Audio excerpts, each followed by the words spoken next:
A lone wolf is standing on a border that isn't his. He didn't wander here. He was sent. 40 miles east, an entire pack is waiting on what he finds. This is reconnaissance. It's the first move in a hostile takeover most people never see. Wall Street has a name for this exact move. It's called a bear hug. And it works almost exactly the way this wolf works. By the end of this video, you'll know all 7 moves. The moves that turn a scouting mission into a full seizure. Used by wolves. Used by the most aggressive raiders on Wall Street. A wolf pack does not hunt randomly. It manages capital. Its capital is energy, hunting ground, and time. Every chase costs calories the pack cannot always recover. Wolves fail most of their hunts outright. They cannot afford to fail the wrong ones too. A venture capital raider runs the same math. Capital is finite. Every deal costs resources it can't always recover. A failed takeover doesn't just burn cash, it burns credibility with the investors funding the next one. So a target is never chosen for spite. It's chosen because the projected return justifies the risk. Both stories begin the same way. Not with violence, with a spreadsheet. The only difference is which species is holding the pen. Not every rival pack gets attacked. Most are left alone completely. Conflict is expensive. Even for the animal sitting at the top of the food chain, a pack scouts before it commits.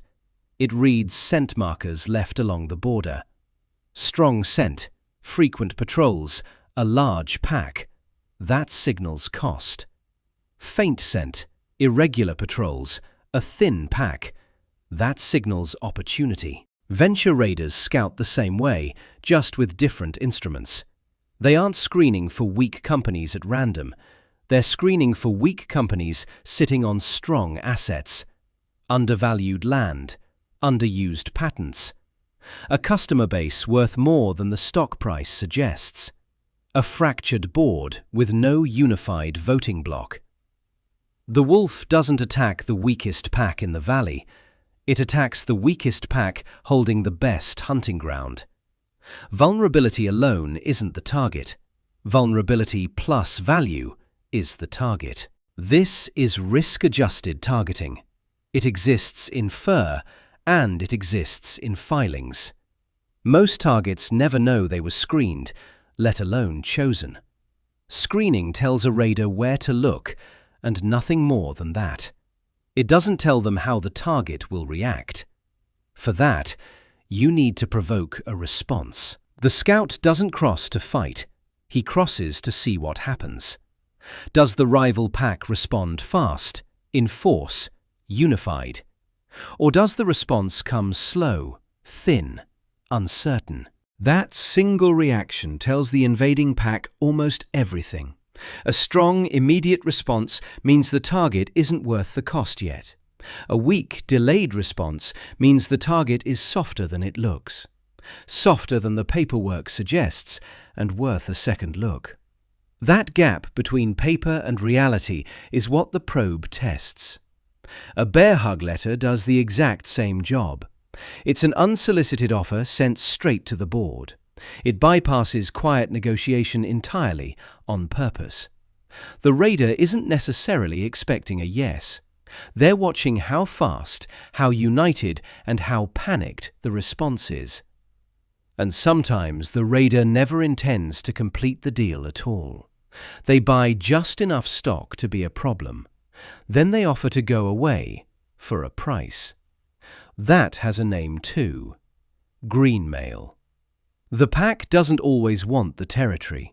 Sometimes it just wants to be paid to leave. Once the probe confirms the target, the pack doesn't charge in. It isolates first. Wolves flood the boundary with their own scent.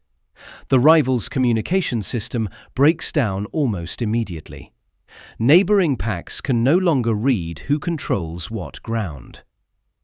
Corporate raiders isolate the same way. Credit lines get pressured. Suppliers get approached directly. Analysts get briefed off the record. Sometimes the raider quietly buys shares on the open market first. This stake has a name too: a toehold position.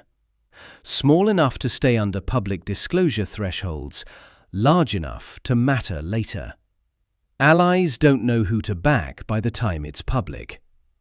This is the phase most people never see in either species.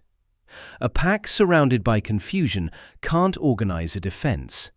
A company surrounded by quietly withdrawing partners can't organize one either. By the time anyone notices the siege, the outcome is mostly decided. Here's the twist most people miss entirely.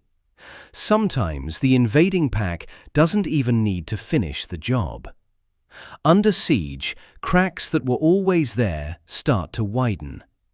A subordinate wolf, sensing weakness at the top, challenges rank from inside. This isn't random aggression. It's succession posturing, and it happens most under pressure. The pack starts fighting itself before the rival ever crosses the line. By the time the outside threat arrives, the target is already split. This happens in boardrooms constantly, without a single outside raider. An activist shareholder buys a stake and starts demanding change publicly. Executives split into factions. Some want to fight, some want to deal. The company weakens itself faster than any hostile bidder ever could. The most efficient takeover isn't the one you execute. It's the one you never have to, because the target did it to themselves. If the pack doesn't fracture, it still has to survive what's coming. A cornered pack howls louder and more often. It remarks its boundary aggressively, trying to reclaim the ground it still holds. Companies fight back the same way. A poison pill floods the market with new shares. It makes the company artificially expensive to swallow. A staggered board only replaces a fraction of directors each year. That's by design, not by accident. A golden parachute makes removing leadership expensive enough to matter. Sometimes a friendlier buyer steps in. A white knight, outbidding the hostile offer entirely. These defenses work often enough that no serious raider ignores them. But they only work if activated before isolation is complete. A defense triggered too late is just noise into an empty valley. Speed decides most of these conquests, long before anyone reaches an open fight. Here's what most people get wrong about a wolf conquest. The invading pack isn't trying to kill every wolf. It's trying to remove exactly two. The alpha pair holds the pack together. They coordinate the hunt. They settle disputes. They hold the map in their heads. Remove them, and the pack doesn't fight on out of loyalty. It scatters. There's no longer anyone left to follow. A hostile takeover works the same way. The raider isn't trying to fire the entire workforce. It's trying to remove the board. A proxy fight replaces directors who could block the deal. A forced resignation removes a CEO who could rally shareholders against it. Sometimes it doesn't even take a full sweep. Removing 2 or 3 key votes can flip control entirely. Once leadership is gone, resistance has no one left to organize it. Employees who would have fought for the old regime just wait. They wait to see who signs their next paycheck. You don't have to defeat an organization. You only have to defeat its ability to decide. A pack with 2 alphas dead is not a weaker pack. It is, for a while, not really a pack at all. Here's the part nature doesn't soften. The conquest was never really about the fight. It was about what happens after. The defeated pack's younger, lower-ranking wolves are rarely killed. They're absorbed. They become hunters for the winning pack, working the same ground under new leadership, sometimes within days. The territory becomes one territory. The hunting ground becomes one balance sheet. This is exactly what happens after a hostile takeover closes. The target's most valuable assets get stripped out and repurposed. Underperforming divisions get sold off individually, sometimes for more than the whole company cost to buy. Its workforce gets folded into the acquirer's structure, often doing the same jobs under a different logo. Its remaining market share becomes the acquirer's market share. What was 2 competitors is now 1. Larger, harder to challenge. The pack doesn't call this cruelty. The raider doesn't call it cruelty either. Both call it consolidation. The paperwork changes, the outcome doesn't. But conquest is not the same as digestion. A pack that swallows more territory than it can patrol loses it, almost immediately and often before it even notices the loss. A company that swallows more than it can integrate does the same. The stripped divisions get sold off again within a few years, quietly. Nobody puts that failure in the press release. Most predators overestimate what they can hold on to. Most raiders do too. The wolf pack you're watching didn't stumble into dominance. It engineered it. Scouted, probed, isolated, and exploited every crack. Then it decapitated the rest. And the firm that builds its empire the same way, it's not the exception on Wall Street.